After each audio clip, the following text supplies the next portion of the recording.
భారతదేశంలో వివాహేతర సంబంధాల వల్ల భార్యలను చంపే భర్తల కంటే భర్తలను చంపే భార్యలే ఎక్కువ ఉన్నారు అంటూ ఐక్యరాజ్య సమితి ఒక నివేదికను ఇప్పుడు విడుదల చేసినటువంటి నేపథ్యంలో ఆ నివేదిక మీద మనం విశ్లేషణ చేసుకుందాం. ప్రస్తుతం మనతో పాటు ఉన్నారు ప్రముఖ సామాజికవేత్త, ప్రముఖ రాజకీయ విశ్లేషకులు కృష్ణకుమారి గారు మనతో ఉన్నారు. మేడంతో మాట్లాడు. మేడం నమస్తే. మేడం నమస్తే.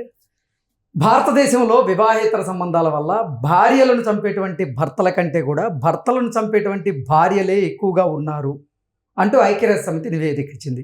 దీని మీద మీ విశ్లేషణ ఏంటి మేడం? ఇప్పుడు కాలం మారుతుంది కదా, ఈ మారుతున్న కాలంలో మార్పులు వస్తాయి. ఓకే. ఎలా అంటే ఒకప్పుడు అసలు ఒక భార్యకి ఇలాంటి ఆలోచన వస్తుందా అని ఆశ్చర్యపోయేవాళ్ళు. ఏది ఒక వివాహేతర సంబంధం గురించి కానీ ఇంకొకటి కానీ అంటే అలా అని అసలు ఎప్పుడు వివాహేతర సంబంధాలు లేవు అనేది కాదు ఇక్కడ ప్రశ్న. ఓపెన్గా ఈరోజు ఏదైనా సర్వేల్లో వివాహేతర సంబంధాల గురించి మహిళలు కూడా మాట్లాడుతున్నారు, చెప్తున్నారు. ఇది మనము ఒక రకంగా ఒక స్త్రీకి స్వేచ్ఛా స్వాతంత్రం వచ్చింది అనేది దీంతో కొలవకూడదు. ఐక్యరాజ్య సమితి కూడా ఇదే తప్పు చేసింది ఒక రకంగా. లింగ వివక్ష కనిపించట్లేదు ఇక్కడ అని. కానీ లింగ వివక్ష లేకుండానే కుటుంబంలో అసమ సంబంధాలు ఉన్నాయా అని మనం ఒక్క క్షణం ఆలోచిస్తే ఈ అసమ సంబంధాల మధ్యలో కారణం లింగ వివక్ష అనేది మనకి 100% రూఢి అవుతుంది. ఈ ఒక్క విషయంలో లింగ వివక్ష లేదు అనడాన్ని నేను కొంచెం కాంట్రడిక్ట్ అవుతున్నాను, నేను విభేదిస్తున్నా. ఎట్లా అంటే అసలు ఈ లింగ వివక్ష ఉండబట్టే హత్యలు జరుగుతున్నాయి. ఎలా అంటే ఇప్పుడు ఒక పురుషుడు ఉన్నాడు మేడం, అతను పెళ్ళికి ముందు కానీ పెళ్ళికి తర్వాత కానీ ఈ ఏకకాలంలో 2 భార్యల్ని 3 భార్యల్ని అంటే 2 సంవత్సరాలని 3 సంవత్సరాలని నడపగలుగుతున్నాడు. ఇతనికి సమాజం నుంచి ఒక విమర్శ కానీ ధైర్యం చేసి అతని ముందు మాట్లాడగలగటం కానీ ఆ ప్రకారంగా అతన్ని ఒక శీలము లేని వ్యక్తిగా, బుద్ధి లేని వ్యక్తిగా ఎవరు అనరు. తెలియకుండా ఒక సోషల్ అప్రూవల్ ఉంది దీనికి, భర్త యొక్క వివాహేతర సంబంధాలకి. అసలు ఒకప్పుడు మన సమాజంలో చాలా మామూలు అది. అసలు భార్య దాన్ని ప్రశ్నించడానికే లేదు. అసలు వైగమి అనేది చాలా మామూలుగా ఉండేది. ఇప్పుడు మోనోగమి వచ్చింది. భర్త గనక వివాహేతర సంబంధం ఉంటే అది ఒక కుటుంబ ప్రాతిపదికలో గనక వివాహేతర సంబంధం ఉంటే, అంటే వాళ్ళకి పెళ్ళయిందని కానీ లేదు వాళ్ళ పెళ్లి ఫోటోలు కానీ లేకపోతే ఆయన ఆ స్త్రీతో కలిసి పిల్లల్ని కంటే గనక ఏదైనా ఒక స్కూల్ సర్టిఫికెట్లోనూ ఎక్కడో ఒక చోట తండ్రి స్థానం ఇతంది అని రాసి ఉంటేనో ఈ ప్రూఫ్లు పెట్టి బైగమిని నిరూపణ చేయొచ్చు కోర్టుల్లో. ఇప్పుడు పరిస్థితి అది. కానీ సమాజంలో మటుకు భార్యలు కూడా సహించే పరిస్థితి.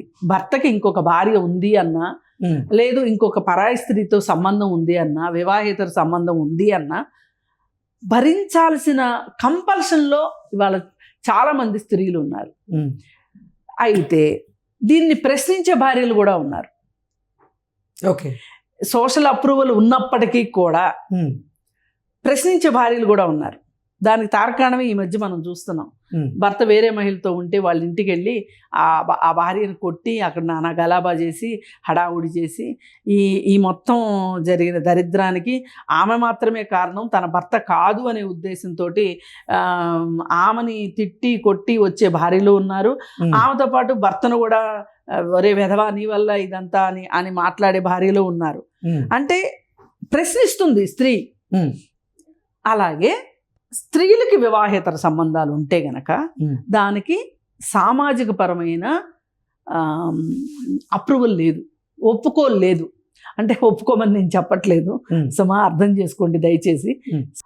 అప్రూవల్ కావాలని నేను అడగట్లా, కానీ ఉండదు కాబట్టి వాళ్ళు చాలా దొంగతనంగా మూడో కంటికి తెలియకోకుండా వివాహేతర సంబంధాలు నడిపిస్తున్నామని వాళ్ళు అనుకుంటారు, కానీ తెలిసిపోతూనే ఉంటాయి ఇవన్నీ. అయితే ఈ నేపథ్యంలో ఏమవుతుందంటే ఈ వివాహేతర సంబంధాలు కొనసాగించే ప్రాసెస్లో భర్త వైపు నుంచి ఏదైనా ఒక అడ్డంకులు ఎదురవుతున్నాయి అంటే, ఎవరితో అయితే వీళ్ళు వివాహేతర సంబంధం పెట్టుకుంటారో అతనికి కేవలం వివాహేతర సంబంధంతో దాన్ని సరిపుచ్చకుండా ఇక్కడున్న డబ్బుల మీద, ఇక్కడున్న బంగారాల మీద, ఇక్కడున్న ఆస్తుల మీద ఆ మనిషి కన్నేశాడు అనుకోండి, ఈమెకి నెమ్మదిగా అసలు మనం ఎంత సంతోషంగా ఉండొచ్చు, వాడు ఉండబట్టే కదా మనం ఎంత ఇబ్బంది పడుతున్నాము, వాడిని లేపేద్దాము అనే ఒక పరిస్థితిలో వీళ్ళని నెమ్మదిగా ప్రిపేర్ చేస్తారనమాట. ప్రిపేర్ చేసేసి డబ్బులు కూడా మరి మీరు పోపు డబ్బాలో దాచుకున్న డబ్బులు, మీ పుట్టింటోళ్ళు ఇచ్చిన డబ్బులు, ఏ ఒక డబ్బులు, లేదంటే మొగుడు దగ్గరే దొంగతనం చేసిన డబ్బులు తీసుకెళ్ళి వాడికి ఇస్తే వాడేదో సుపారీ గ్యాంగ్ని మాట్లాడి హత్యలు చేస్తున్నారు.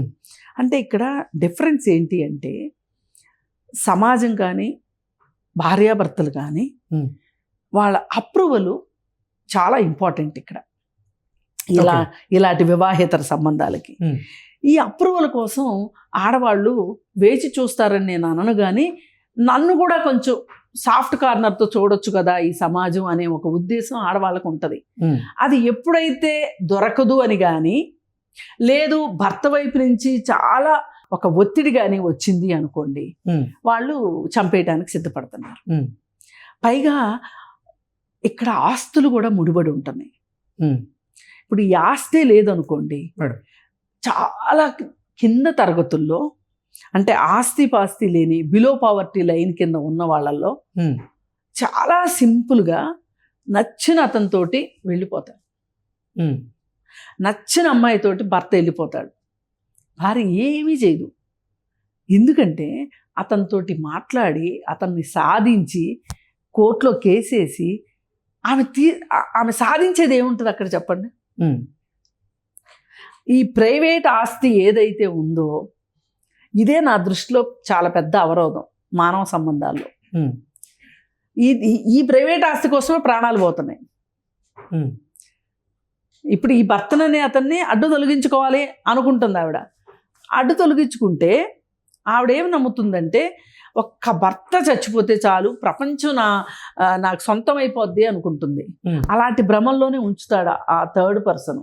మీరు గుర్తుంటే గనక మహబూబ్ నగర్లో స్వాతి రెడ్డి అనే అమ్మాయి భర్తను చంపేసేసి, ఎవరైతే తనకి ఇష్టమైన అతను ఉన్నాడో, వివాహేతర సంబంధం పెట్టుకున్న అతను ఉన్నాడో, అతనికి మొహం అంతా ప్లాస్టిక్ సర్జరీ చేయించింది. ఎలా? తన భర్తలాగా ప్లాస్టిక్ సర్జరీ చేయించి ఎందుకు చేయించింది అని అంటే, ఇప్పుడు ఆస్తిపాస్తులు హస్తగతం చేసుకోవాలి ఒకటి, రెండోది ప్రపంచం యాక్సెప్ట్ చేయని కోణం ఉంటుంది ఆ కేసులో. అతని భర్త డబ్బులున్నతనే కానీ పచ్చి తాగుబోతు. ఓకే, ఇట్లాంటి తాగుబోతు కాదు. అసలు ఆ అమ్మాయిని ఎన్ని వేదనలకు గురి చేశాడంటే అన్ని వేదనలకు గురి చేశాడు ఆ అమ్మాయిని.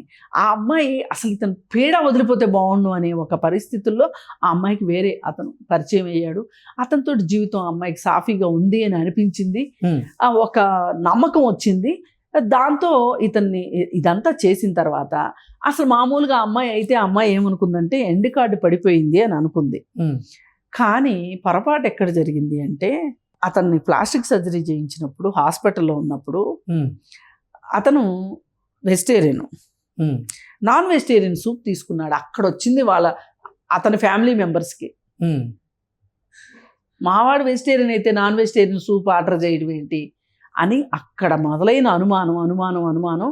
ఆధార్ కార్డు తీసి ఆ ఫింగర్ ప్రింట్స్ దగ్గర పట్టుబట్టారు. అంటే చూడండి, ఇప్పుడు ఆనందం ఎంతో చాలా దగ్గరలో ఉంది అని అనిపించింది ఆ అమ్మాయికి. ఈలోపు ముక్క చెక్కలైంది, తీసుకెళ్ళి జైల్లో పెట్టారు. ఆ అమ్మాయికి శిక్ష కూడా పడింది.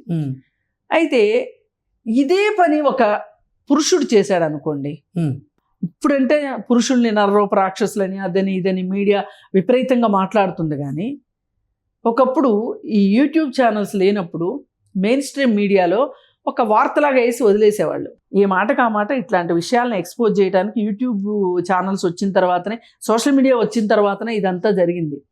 మెయిన్ స్ట్రీమ్ మీడియాలో ఏ రోజు జరగల. ఏదో ఒక వార్త, కాకపోతే వాళ్ళు కూడా ఏం వార్తలు వేసేవాళ్ళు, ఈ స్వాతి రెడ్డి భర్తను చంపేసిన టైంలో అప్పుడు ఇంత సోషల్ మీడియా ఈ యూట్యూబ్ ఛానల్స్ లేవు, దాదాపు ఒక 7-8 సంవత్సరాల క్రితం. అప్పుడు మెయిన్ స్ట్రీమ్ మీడియా కూడా భర్తను చంపిన కిరాతకురాలు, పాతకి, అది ఇది అని చెప్పి చాలా హడావుడి చేసినాయి. అంటే నా ఉద్దేశం ఏంటి అంటే, ఇక్కడ అసలు కుటుంబంలోనే సరైన పరిస్థితులు ఉంటే గనక ఒక వెరైటీ కోసం పురుషులు వెళ్ళినట్లుగా ఒక వెరైటీ కోసం స్త్రీలు వెళ్ళరు. ఎక్కడో 100లో 1 2 ఎవరో ఒకళ్ళు విలాసాల కోసమో లేకపోతే ఇంకోటో వెళతారేమో. కానీ ఏ ఒక్క కేసుని మనం కేసు స్టడీ చేస్తే గనక, ఇప్పుడు నేను పోలీస్ స్టేషన్లో వర్క్ చేసే టైంలో నా దగ్గరికి ఫ్యామిలీ కౌన్సిలింగ్కి వచ్చే కేసుల్లో భార్యకి వివాహేతర సంబంధాలు వచ్చిన కేసులు చాలా చాలా తక్కువ. వచ్చినప్పటికీ కూడా దాని రూట్ కాజ్లోకి మనం వెళితే గనక కట్నం కోసం విపరీతంగా ఇబ్బంది పెట్టడము, లేకపోతే తాగి కొట్టటము, తిట్టటము, అలాగే భర్తకి వివాహేతర సంబంధం ఉంది అని తెలిసిన తర్వాత దాన్ని కాదంటే ఆఖరికి అత్తామామ కూడా మగాడన్నాక చేస్తాడు, ఏంటి తప్పు ఏంటి, ఆడదన్నాక సర్దుకోవాలి కదా అన్న సందర్భాల్లో కక్ష కొద్దీ కోపం కొద్దీ వివాహేతర సంబంధాలు పెట్టుకున్న ఆడవాళ్ళని చూశాను నేను.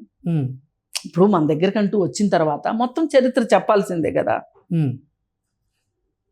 అంటే నేనేమంటున్నానంటే, పురుషులు వివాహేతర సంబంధాలు పెట్టుకోవటానికి ఉన్న కారణాలకి, స్త్రీలు వివాహేతర సంబంధాలు పెట్టుకోవటానికి ఉన్న కారణాలకి డిఫరెన్స్ ఉంది. ఓకే, కేవలం లింగ వివక్ష ఉంది అని మాత్రమే వివాహేతర సంబంధాలు పెట్టుకోరు. కేవలం లింగ వివక్ష ఉన్నంత మాత్రానే చంపేయటాలు, అంటే ఆ లింగ వివక్ష పోయిన దాని వల్లనే ఈ చంపుకోవటాలు పెరిగినాయి అనే మాట కరెక్ట్ కాదు నా ఉద్దేశం ప్రకారం.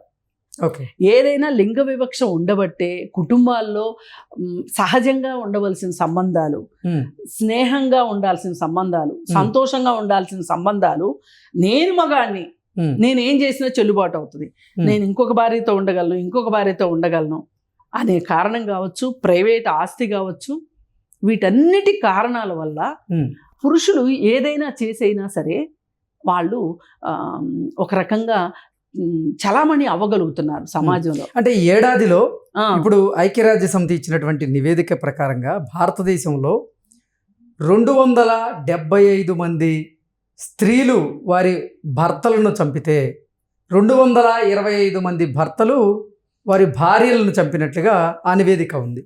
అంటే భార్యల కన్నా, అంటే భార్యల్ని చంపేటువంటి భర్తలు ఇక్కడ తక్కువ, భర్తలను చంపేటువంటి భార్యల కంటే కూడా. ఇది ఒకప్పుడు ఆ నివేదికలోనే ఇంకొక మాట ఉంది, ఆఫ్రికాలో ఇలాంటివి ఎక్కువ ఉండేవి, ఇప్పుడు ఆసియా దాన్ని ముందు భాగంలోకి వచ్చింది అని చెప్తున్నారు. అయితే రీజను మనం గనక ఆలోచించుకుంటే గనక సమాజం నుంచి అప్రూవల్ వచ్చిందని నేను అనను, కానీ వీళ్ళు చదువుకుంటున్నారు, వీళ్ళు ఉద్యోగాలు చేస్తున్నారు, వీళ్ళు మానసిక ఆందోళనలకు గురవుతున్నారు. ఒక రకంగా సోషల్ మీడియా వల్ల కావచ్చు, ఎక్కువ టెక్నాలజీకి ఎక్స్పోజ్ అవ్వటం వల్ల కూడా సహజంగా మనుషులకు ఉండవలసిన ఓర్పు, సహనము ఇట్లాంటి లక్షణాలకి వీళ్ళు, అంటే ఆడవాళ్ళని దగ్గర నుంచి ఇవి ఎక్స్పెక్ట్ చేస్తారు సమాజం. కాస్త సబ్మిసివ్గా ఉండటం కావచ్చు, కంటికి కన్ను పంటికి పన్ను అనే మాట అనకుండా ఉంటారన్న విషయం కావచ్చు, వాళ్ళకి ఏదో జాలి దయ ఇవన్నీ ఉంటాయి అని, కానీ ఇలా రకరకాలుగా ఎక్స్పెక్టేషన్స్ ఉంటాయి. కానీ ఆ గీతలు చెరిగిపోతున్నాయి. ఆ గీతలు చెరిగిపోవడం కూడా ఇలా జరగడానికి ఒక కారణం, ఇలా ఎక్కువ అవడానికి ఒక కారణం. మనం అలా చూడాల్సిందే తప్పితే ఇక్కడేదో ఇలా జరుగుతున్నాయి కాబట్టి అసలు భారతదేశంలో లింగ వివక్ష అవుతుంది అని అనుకోవటం మళ్ళీ చెప్తున్నాను. ఎందుకంటే మనం ఎప్పుడూ కూడా సమాజానికి రాంగ్ సిగ్నల్స్ ఇవ్వకూడదు. Okay madam, thank you so much.